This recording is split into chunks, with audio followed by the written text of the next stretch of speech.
오늘의 시냇가에 심은 나무 말씀입니다.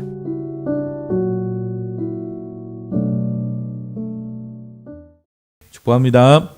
오늘도 우리가 주님의 말씀 안에서 승리하는 복된 하루가 될 수 있기를 주님의 이름으로 축복합니다. 특별히 7월 첫째 날입니다. 주님께서 7월 한 달 동안 특별히 교회 가운데 또 여름에 또 많은 일들이 진행이 될 텐데 하나님의 또 진리와 은혜 가운데 또 승리하는 복된 교회와 성도님들 될 수 있기를 주님의 이름으로 축복합니다. 자, 우리가 예수님의 가르침과 교훈을 통해서 우리의 삶 가운데 또 하나님의 진리가 실제가 되어지는 복된 삶을 누리며 살아가시기를 주님의 이름으로 축복합니다.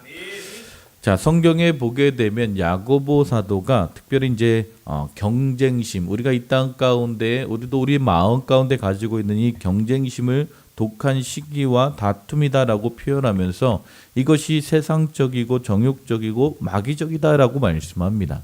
자, 야고보서 3장 14절 15절을 보면 그러나 너희 마음속에 독한 시기와 다툼이 있으면 자랑하지 말라. 진리를 거슬러 거짓말하지 말라. 이러한 지혜는 위로부터 내려온 것이 아니요 땅 위의 것이요 정욕의 것이요 귀신의 것이다 라고 말씀하고 있습니다. 여기서 말씀하고 있는 독한 시기라는 이 원어를 보게 되면 열정이라는 그 의미를 가지고 있는데 열정은 좋은 것입니다. 우리가 인생을 살아가면서 열정을 가지고 살아가는 것은 너무나 중요합니다. 신앙생활도 열정적으로 해야 합니다. 아멘. 오늘 우리가 살아가는 삶 가운데 열정은 너무나 중요한 것입니다. 그런데 이 열정이 지나치면 경쟁심을 유발하게 됩니다. 그래서 사도 야고보는 이것을 독한 시기다라고 표현하고 있는 거예요.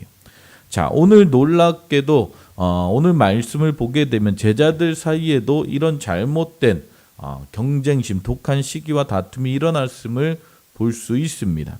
자, 예수님이 제자들과 함께 북쪽에 있는 가이사랴 빌립보 빌립보에서 자신의 고향 갈릴리로 돌아오고 있었습니다. 자, 가이사랴 빌립보에서 베드로가 주는 그리스도시요 살아계신 하나님의 아들이십니다라는 놀라운 신앙 고백을 하게 되지요. 그 신앙 고백 가운데 예수님께서 이제 자신이 이 땅 가운데 오신 가장 중요한 사역인 십자가의 죽음과 부활에 대해서 제자들에게 말씀하시기 시작하십니다. 그런데 제자들이 이 중요한 말씀을 전혀 깨닫지 못했다라는 거예요. 그 이유가 무엇입니까? 본문에 보니까 제자들이 길에서 자기들끼리 뭔가 심각하게 논쟁하고 있었습니다. 그래서 예수님께서 자신의 죽음과 부활에 대해서 설명하시는데도 그것을 전혀 깨닫지 못하고 있었다는 거예요. 이제 예수님께서 가버나움에 도착해서 제자들을 앉혀놓고 질문합니다. 너희가 길에서 토론하는 것이 도대체 무엇이냐? 제자들이 할 말이 없죠. 이미 예수님께서 다 알고 계셨기 때문입니다.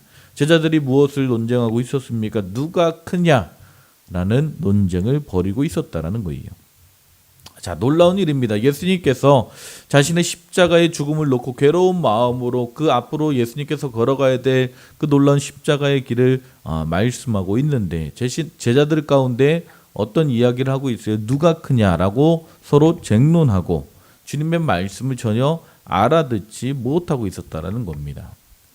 자, 예수님의 제자들이 이러했다면 오늘 우리는 어떨까요? 자, 늘 우리의 삶 가운데 이 땅의 시스템 가운데 경쟁심이라는 것, 이 경쟁심의 중심에 자리 잡고 있는 것이 무엇입니까? 바로 누가 크냐 하는 마음입니다. 자신이 더 똑똑하고 자신이 더 능력이 많다라는 것이죠. 자신이 더 잘났고 자신이 더 많은 것을 가졌고 자신이 더 높은 지위를 가졌다라는 것입니다. 우리가 대놓고 말하지 않지만 이 세상의 시스템 가운데 또 우리 마음 가운데 이런 경쟁심이 얼마나 많은지 모릅니다. 그리고 무언으로 자기가 가진 것을 가지고 사람들을 누르고 있는 것이죠. 자, 그래서 예수님께서 다시 제자들을 불러놓고 그들을 가르치기 시작하십니다. 이 세상은 무한 경쟁을 부추기지만 천국의 백성들, 하나님의 백성들은 그렇게 살면 안 된다라고 말씀하고 있는 거예요. 그러면서 하나님 나라 천국 백성의 사람들은 어떻게 살아야 됩니까? 35절에 보니까 이렇게 말씀하죠. 예수께서 앉으자 12 제자를 불러서 이르시되 누구든지 첫째가 되고자 하면 뭇 사람의 끝이 되며 뭇 사람을 섬기는 자가 되어야 하리라 하시고라고 말씀하고 있습니다.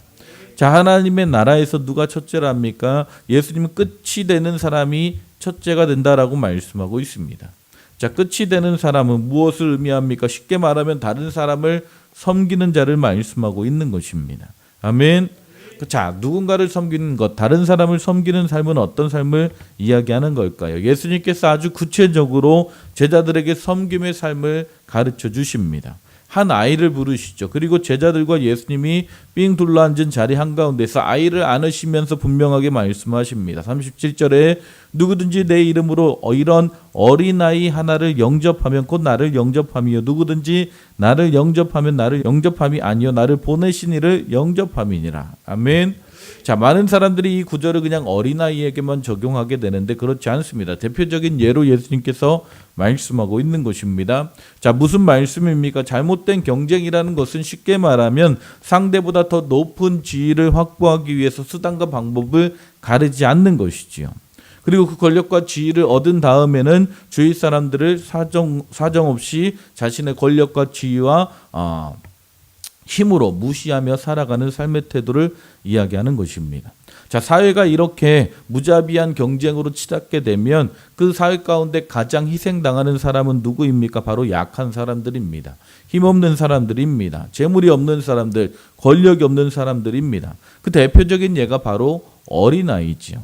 자, 오늘날 어린아이에게도 인권은 있습니다. 그러나 예수님 당시에 어린아이에게는 인권이 없었어요. 그래서 아이를 품으시면서 이야기하는 것입니다. 아이에게 무슨 힘이 있습니까? 아이에게 무슨 돈이 있겠습니까? 아이에게는 자신을 지킬 만한 힘도 없고 권위도 없고 능력도 없었습니다. 그래서 예수님은 그 아이를 품고서 분명하게 말씀하는 것이죠. 내 이름으로 이런 어린아이를 하나 영접하면 곧 나를 영접함이요. 누구든지 나를 영접하면 나를 영접함이 아니요 나를 보내신 이를 영접함이니라.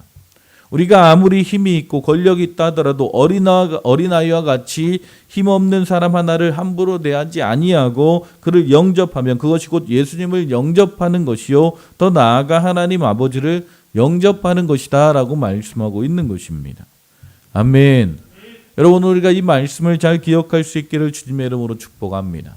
우리가 이 땅 가운데 살아가면서 우리를 힘들게 하는 것들이 무엇입니까? 자세히 생각해 보면 이 경쟁심에서 많은 문제들이 생겨나는 것을 보게 됩니다. 남보다 더 높은 지위를 얻기 위해서 몸부림이 짐이 되는 것은 아닙니까? 남보다 더 많은 재물을 갖는 것 때문에 스스로 힘들어 하고 있지는 않습니까? 아니면 자녀를 더 높은 자리에 올려놓기 위해서 우리는 고군분투하고 있지 않습니까? 우리가 이 시대 가운데 이 무한 경쟁의 강물 가운데 이 시대적인 상황 가운데 우리는 어떻게 반응하며 살아가고 있는가? 우리는 우리의 삶을 되돌아봐야 될 줄 믿습니다. 우리도 모르게 주님께서 가르쳐 주신 삶과 전혀 상반된 세상의 조류를 따라 떠내려가고 있을 수 있다는 거예요. 오늘 주님께서 말씀하시는 것, 나보다 못한 사람을 영접하고 내가 가진 것으로 돕는 삶을 살아가는 것, 이 놀라운 섬기는 삶 가운데 하나님의 놀라운 축복과 은혜가 임하게 될 줄 믿습니다. 아멘. 또 한 가지 주님께서 우리에게 말씀하시는 것은 무엇입니까? 그것은 바로 수용하는 삶입니다. 아멘. 자, 예수님께서 섬김의 삶을 가르치시는데 요한이 불쑥 끼어들어서 질문을 하죠. 38절에 보니까 요한이 예수께 여짜오되 선생님, 우리를 따르지 않는 어떤 자가 주의 이름으로 귀신을 내쫓는 것을 우리가 보고 우리를 따르지 아니하므로 금하였나이다 라고 말씀합니다.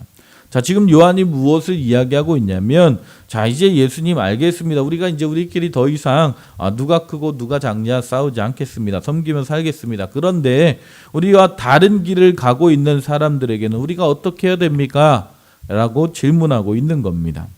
자, 앞에서 살펴본 대로 이제 제자들이 귀신을 쫓아내려는데 예수님의 이름으로 아무리 명령해도 귀신들이 떠나지 않습니다. 그런데 제자들이 모르는 어떤 사람들이 예수님의 이름으로 귀신아 떠나가라니까 귀신이 떠나갔다라는 거예요. 자, 제자들이 마음 가운데 열불이 납니다. 그래서 당장 그것을 금하게 했다라는 거예요.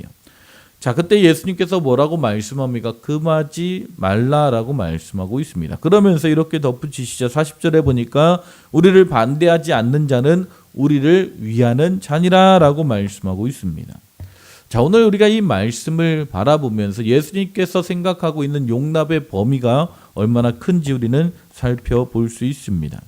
자, 이 말씀이 모든 사람에게 적용되어야 하지만 특별히 우리 믿는 자들에게는 분명히 가져야 될 중요한 관점입니다. 자, 특별히 우리나라 가운데 이런 좀 수용성이 있었으면 좋겠다라는 마음이 있습니다. 우리나라는 지나칠 정도로 내 편과 어떤 당파를 강조하죠.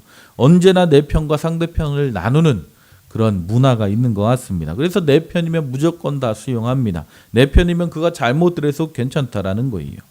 이런 흑백 논리는 참으로 무서운 것입니다. 자, 오늘 예수님께서 이 흑백 논리를 벗어나서 우리의 마음을 넓혀야 된다라고 말씀하고 있는 거예요. 우리를 반대하지 않는 자는 우리를 위하는 자니라라고 말씀하고 있는 것입니다. 아멘. 그리고 이 삶의 수용성을 넓히기 위해서 예수님께서 보충 설명을 하시죠. 두 가지를 말씀하시는데 하나는 긍정적인 것이고 하나는 부정적인 것입니다. 41절에 보니까 누구든지 너희가 그리스도에게 속한 자라 하여 물 한 그릇이라도 주면 내가 진실로 너희에게 이르노니 그가 결코 상을 잃지 않으니라.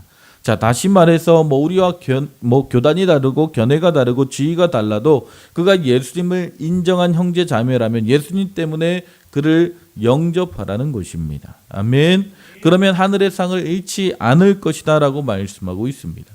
물 한 그릇이라도 대접하는 것도 반드시 주님께서 갚으시겠다라고 말씀하고 있는 것이죠.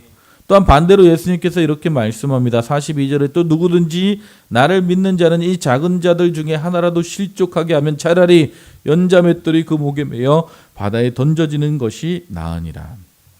다시 말하면 믿는 자들 가운데 누구라도 아무 힘이 없다 해도 약한 사람이라고 해서 또 같은 편이 아니라고 해서 그가 예수님의 이름을 믿는 사람에게도 불구하고 그를 실족시킨다면 차라리 연자 맷돌에 목을 달고 바다에 빠져 죽는 것이 낫다라고 말씀하고 있는 것입니다. 여기서 연자 맷돌은 그냥 연자 맷돌이 아니지 아주 큰 맷돌을 이야기하는 것입니다. 예수님의 말씀은 여기서 끝나지 않습니다. 43절에 만일 내 손이 너를 범죄하게 하거든 찍어버리라. 파란 쪽 없이 파란 쪽 없이 눈 한 쪽 없이 장애인으로 하나님 나라에 들어가는 것이 두 눈 두 발 두 손 다 가지고 지옥에 떨어지는 것보다 낫다라는 거예요. 자, 물론 과장법입니다. 하지만 예수님의 의도는 분명합니다. 자, 우리가 민족이나 고향이나 어떤 정치적인 성향이나 재물의 많고 적음이나 지위가 다르다고 해서 예수 믿는 사람들 가운데 한 사람이라도 실족시킨다면 그 심판을 피할 수 없다라는 거예요. 다시 말해서 무슨 일이 있더라도 이 세상을 사는 동안 그런 잘못을 범하지 말라라고 말씀하고 있는 것입니다. 예수님이 이것을 어떤 간음보다 도덕질보다 더 중요하게 말씀하고 강조하고 있는 것입니다. 그리스도인이 하나님을 믿는 백성들이 누군가를 섬기지 않고 살면 용납하지 않고 살면 편협한 마음으로 살게 되면 형제의 마음에 상처 주고 그를 실족시키면 그 어떤 죄보다도 하나님이 엄히 다루실 것이다 라고 말씀하고 있습니다. 그러면서 오늘 교훈의 결론을 뭐라고 말씀합니까? 50절에 보니까 소금은 좋은 것이로되 만일 소금이 그 맛을 잃으면 무엇으로 짜게 하리요? 너희 속에 소금을 두고 서로 화목하라 하시니라. 아멘. 자, 예수님께서 그리스도인의 특징을 맛으로 비유하셨습니다. 자, 소금 없는 음식 무슨 맛으로 먹습니까? 즉 그리스도인의 특징을 그 하나님의 은혜를 잃어버리면 어떻게 살아갈 수 있느냐는 거예요. 그 특징이 무엇입니까? 오늘 예수님께서 말씀하시는 것이 무엇입니까? 바로 섬김과 수용입니다. 아멘. 우리가 정말 주님을 믿고 주님께서 살아가신 그 놀라운 사명과 부르심의 삶을 살기 원한다면 오늘의 삶 가운데 이 두 가지 맛이 나타날 수 있기를 주님의 이름으로 축복합니다. 아멘. 연약한 자들을 섬기고, 아멘. 형제 자매를 용납하고 이해하고 수용하는 것. 아멘. 그렇게 할 때 우리의 삶 가운데, 우리 가정 가운데, 오늘 우리가 살아가는 삶의 현장 가운데 하나님의 놀라운 역사가 또 축복이 나타나고 이루어지게 될 줄 믿습니다. 아멘. 오늘 하루, 7월 한 달 동안 우리가 낮은 자를 더욱더 섬기고, 아멘. 특별히 7월 한 달 동안 교육부 수련회가 있는데요. 오늘 예수님께서 어린아이를 섬기라는 그 마음을 가지고, 아멘. 우리 한들교회 다음 세대를 섬길 수 있기를 주님의 이름으로 축복합니다. 아멘. 오늘 하루도 주님의 말씀 안에 승리하는 복된 한들교회 모든 성도님들 되시기를 주님의 이름으로 축복합니다. 기도하시겠습니다. 하나님 감사합니다. 오늘도 우리에게 말씀하시고 교훈하시는 주님의 말씀 앞에 나아갑니다. 하나님, 우리가 섬기는 삶을 살 수 있게 하여 주시옵소서. 하나님, 우리가 편협한 마음이 아니라 용납하고 이해하고 수용할 수 있는 하나님의 마음을 부어주시옵소서. 그래서 우리가 나아가는 곳마다 하나님 섬기고 또 세우는 하나님의 사랑과 용서와 또 하나님의 놀라운 은혜가 오늘 우리의 삶 가운데, 가정 가운데, 또 우리 직장 가운데, 오늘 우리가 나아가는 그 삶의 현장 가운데 온전히 이루어져서 우리가 이 땅 가운데 빛과 소금의 사명을 감당하는 복된 교회와 성도들 되게 하여 주시옵소서. 오늘 하루도 함께 하시고 인도하실 주님의 이름을 찬양하며 예수님의 이름으로 기도했습니다.